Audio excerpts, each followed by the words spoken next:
আয়ারল্যান্ডের বিরুদ্ধে ওয়ানডে সিরিজের প্রথম ওয়ানডেতে আজ মুখোমুখি হয় বাংলাদেশ উইমেন্স ক্রিকেট দল বনাম আয়ারল্যান্ড উইমেন্স ক্রিকেট দল।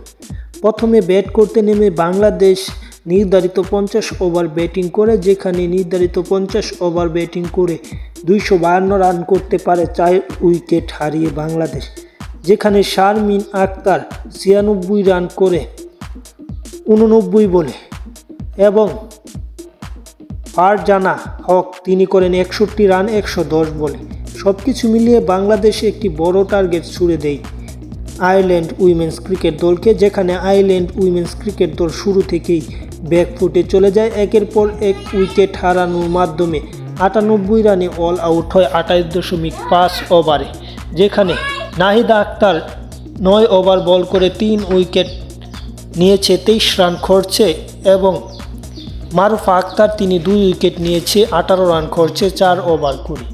দলের পক্ষে বাংলাদেশ অত্যন্ত সুন্দর খেলেছে, সেই হিসেবে বাংলাদেশ ম্যাচটি জিতে সিরিজে 1-0 এগিয়ে গেছে।